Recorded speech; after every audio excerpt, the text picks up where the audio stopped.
Hey, welcome to Outdoor Quest TV. I'm TJ Schwanke.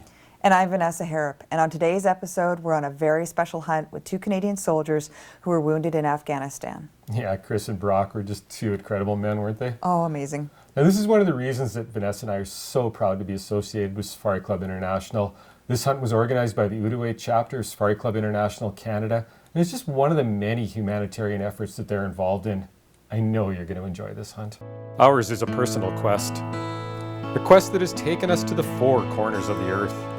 It is a quest for adventure, for knowledge, for challenge, for the opportunity to discover our primordial self, the hunter.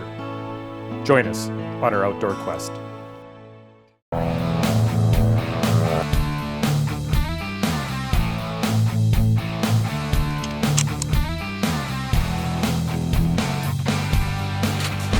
We don't hunt for the camera. We let the camera come along on our hunts. And sometimes it doesn't want to be here.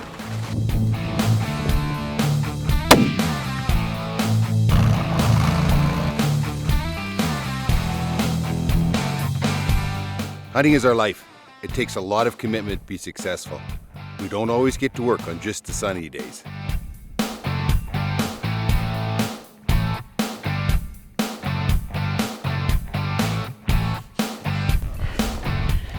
There's no place for girly girls on our adventures.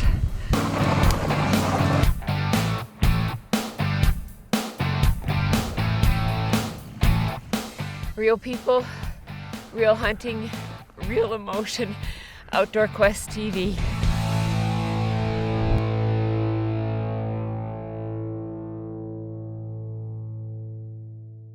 Now, this trip was really different for us. Neither one of us was hunting. You were running camera for Brock, and I was running camera for Chris. Yeah, and our day started out really fast. Let's take a look. Now, of course, first light, actually before first light, we're heading into the farmer's yard, and what do we see? A cow and calf moose. Then next thing we see, two huge bull moose. Brock was totally blown away by how much wildlife we were seeing. Now, this was Brock's first hunt, so I mean, he must have been really amazed. Yeah, he really was. Man, that's a big bull there, isn't it? Yeah, I mean, especially for that area, I know even the guide was really amazed.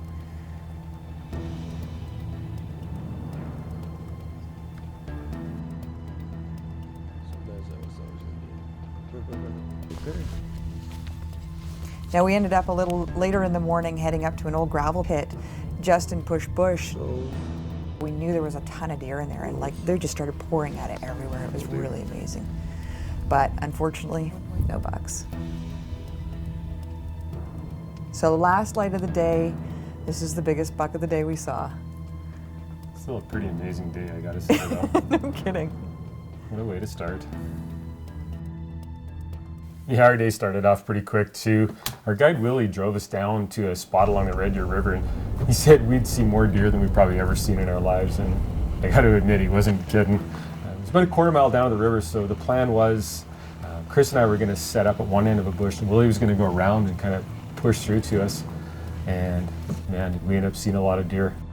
It was kind of cool. I got to hear some of Chris's story at the same time. So I'm Master Corporal Chris Downey. I'm a proud member of the Canadian Air Force. In early 2010, I deployed with 2CR, which is a Combat Engineer Regiment, as a EOD operator, basically the job of rendering safe IEDs and roadside bombs, that kind of thing. On May 3rd of that year, unfortunately, we were hit by an IED. I was severely wounded myself and lost a good friend, Petty Officer Second Class Douglas Craig Blake. It's a pretty bad day all around. For myself, I lost my right eye, most of my teeth. My jaw had to be reconstructed. Collapsed lung, shrapnel both legs, burns my arms. My right hand was shattered. You know, I was always a really active person, always doing a lot of activities, a lot of outdoor activities. And basically, like everybody else, I had a list of things I wanted to do. You know, everybody always says, oh, one day I'm going to do this, one day I'm going to do that. And after being hurt, once I got home, especially since my teammate Craig was such an active person and always went for every goal, everything he said he was going to do, he did it. I basically decided from that point on that I was going to do everything I said I wanted to do. So I've spent the last 2.5 years taking every advantage possible that's offered to us or to anybody that I can jump on. And one of those happened to be this hunting trip. I've always said I was going to get into hunting. I always said I was going to get into target shooting, stuff like that. So I did that last year. This is my first hunt for a rifle hunt or any big game for that matter. So I was pretty excited. I applied back in March. I think quite a few people applied. So myself and Brock were pretty lucky to get these 2 spots and have this opportunity to come down and do it. Truth is, I never heard of Safari Club International before this, or all the outfitters out here in Brooks, or anybody that's part of this actually, except for Soldier On. It's the only program I knew. But I can tell you right now, in the last 3 days, I've pretty much gotten to meet everybody, and they're fantastic organizations, and this opportunity has been phenomenal.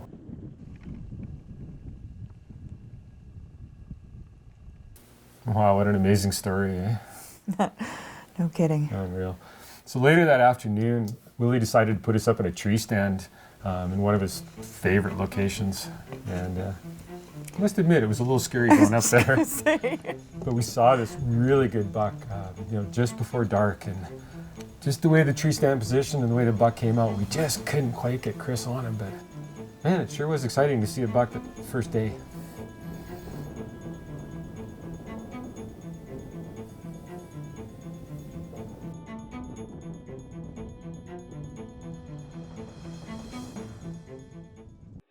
Our second day started out really interesting. As soon as we got in there, Justin saw a really good buck, so we had to get down to the blind.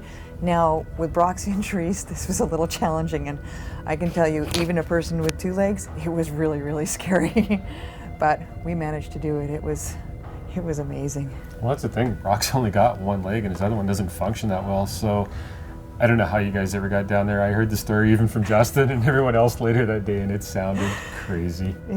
Yeah, there was like little ropes on the way down. We couldn't even use those because we had a fresh skiff of snow. So anybody who's gone down those coulees knows what it's like to go down even without any snow. So He's a pretty inspirational guy, isn't he? he really was amazing.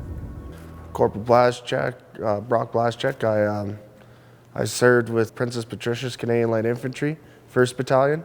I've been serving with 1 PPCLI since 2008. In 2009, I went over with them as part of the battle group for Task Force 309 Afghanistan. And I was there for probably about 6 months out of a 7-month tour. And, one of those occupational hazards things happened, and unfortunately I stepped on a roadside bomb and ended up losing my leg. And I lost my left leg instantly, and I had 55% soft tissue loss on my right leg, and a bunch of shrapnel on my arm. I always wanted to get into big game hunting, and I was talking to Major Mark Campbell, and he was the first hunting heroes guy, and he said as soon as the opportunity came, jump onto one of these hunts out here, and it's been so when the sergeant came up to me and said, hey, there's this hunting hero program going on through Soldier On, do you want on? And I kind of jumped onto it like white on rice, so to say. So it was it's a opportunity I was quite excited for.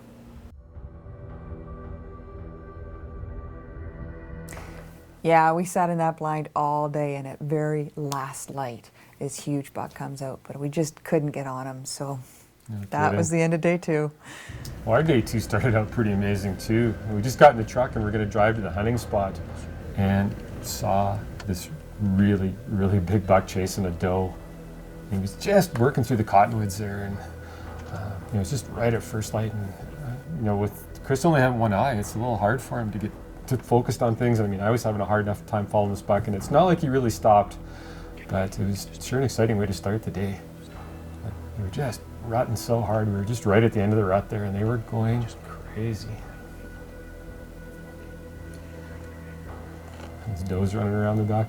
This is about the only chance for shot he gave us right here, and it was just so quick, it just didn't happen.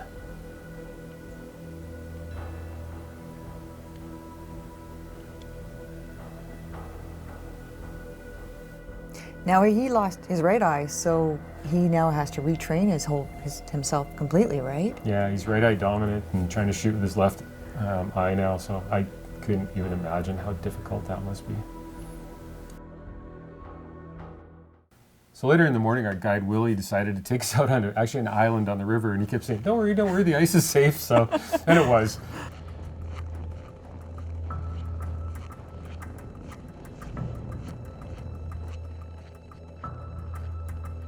But ended up putting us up in a tree stand, and again, it was one of these stands that was way up high in the tree, and I'm not a big fan of tree stands to start with, but Chris had no trouble at all with them. Pretty amazing guy. Glad it was you guys and not us. Yeah. But it's kind of neat, Billy Franklin from Silver Sage Outfitters has been really involved in these, Hunting Heroes hunts, and something he really believes in. My name is Billy Franklin, owner-operator of Silver Sage Outfitters. I've been involved with the APO's Hunting Heroes program now for 3 years. So I got a phone call here, it would have been in March of this year, 2012, from Safari Club International. And they indicated to me that they had started up a very similar program that involved getting some of these wounded servicemen back into the field on the hunting and whatever it would take to get them back out in the field. And I thought, well, you know what, I've got a little bit of experience in this. I'd be more than happy to step on board. So that's where we are this week. We've got these two fine young gentlemen in camp, and we're in the midst of the hunt right now. But I think the big thing that I'd like to bring to everybody's attention is that even though the Hunting Heroes program, that is a APO's initiative, was the launch of all this, Safari Club International has stepped up and done an amazing job. So we've got two parallel programs, which I think is fantastic. It's all about getting these guys back into the field and doing things that they want to do in this situation. It's hunting. And I'm very proud to be part of these two dual initiatives that we were in the middle of right now. Now that afternoon, we decided to head to that tree stand we'd gone to the afternoon before, hope that big buck came back.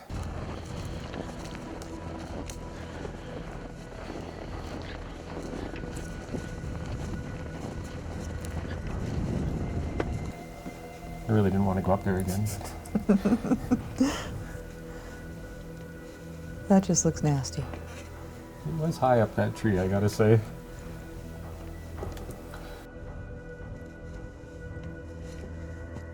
So we sat in the tree about 45 minutes, and all of a sudden we actually saw that buck. And he chased the doe into the trees out there, and we watched him run around for about 15 or 20 minutes, and he just wouldn't come out. So I actually blew on the grunt call 3 times, and just bang, that buck was there. Oh, that's awesome. It was amazing. So he was about 80 yards away, and you can see there's a bunch of branches in front of us. It was the only spot in the whole tree where there was branches obscuring our view, and not only were they obscuring the camera view, Chris had to try and pick a hole to shoot through them. So it's it takes him a while to find the animals, just learning to shoot with a new eye and everything else, and trying to find a spot between these branches.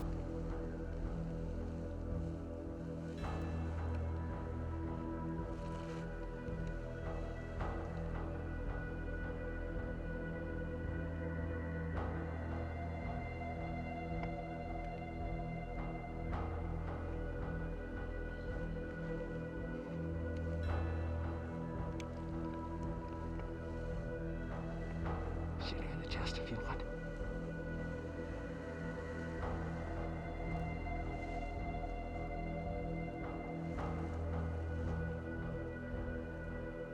Sure. Yeah, go ahead.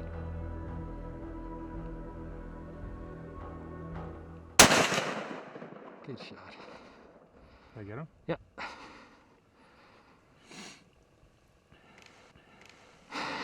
My adrenaline's pumping. Good job, buddy. So Chris shoots, we see the buck go down. I'm just like, yes, you got him. He's asking me, did I hit him? I'm like, yeah, you got him, buddy. And we're high-fiving at this point kind of thing, and ever so excited till we got out of the tree. So Stuart and Willie came in and helped us look for blood, and we couldn't find a drop. At that time, I couldn't figure it out. But I'm going to play this footage back in slow motion here, and you can see that that bullet just took the hair off that deer and nothing else. He must have just slipped when he went to turn after the shot.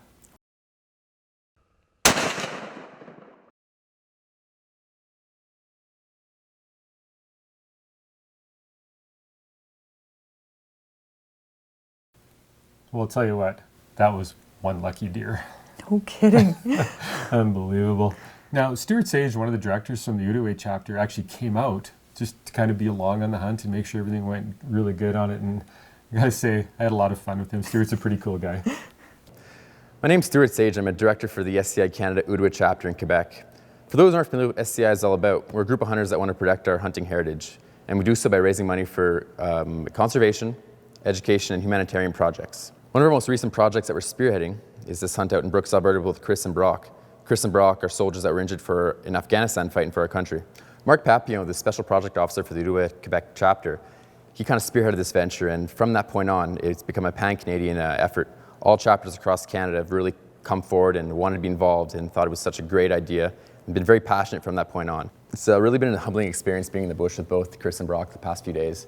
Just their sheer attitude and sense of humor, it gives you perspective on life and makes you be really proud to be a member of SCI Canada. This is Coeur Lane's Gun Tech Tip of the Week.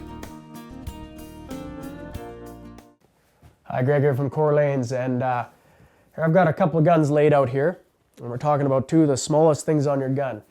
Typically, most rifles are drilled and tapped on the top of the receiver, 4 screws. Most North American guns across the board have 6x48 screws pre-drilled and tapped in the receiver. A lot of the custom actions, like you see this Macmillan action here that we're going to be building on, they have increased the size of the screw to a number 8.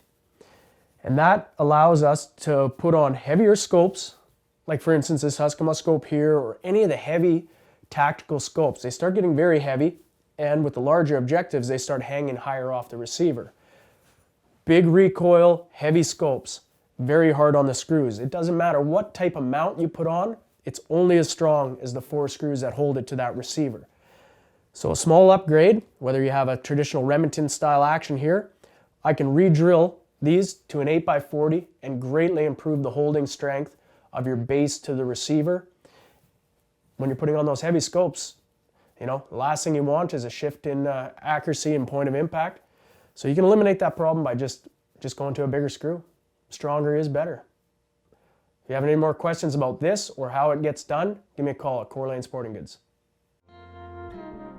This tip has been brought to you by Coeur Lane Sporting Goods, home of the Rocky Mountain Rifle.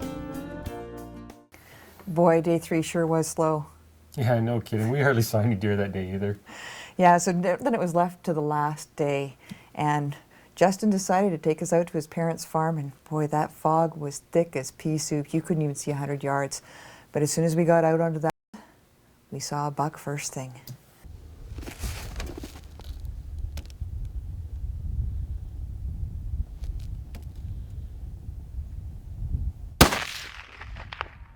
Got him. Good job, bud.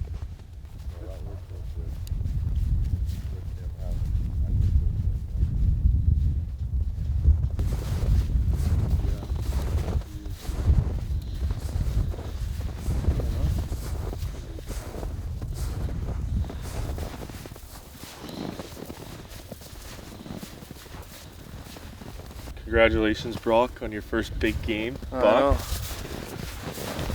He's not the monster, but he came out in front of us this morning. Yeah. Last day of the hunt. So it looked like some hunter may have shot him this morning and had his leg flopping around there, but we did him a favor sitting out here this morning and made an excellent shot on him. It was perfect. And yeah, congratulations again, bud. Thank you very much for Thanks a lot, man. everything. It was a pleasure hunting with you. Well, thanks for guiding me around all week, man. No problem. Wow, that was really cool that Brock was able to pull it out on the last day. Unfortunately, we couldn't find another buck for Chris, but even though it was only his first time hunting, I can pretty much guarantee it won't be his last. For sure. Now, I really want to thank those two guys. What an incredible experience.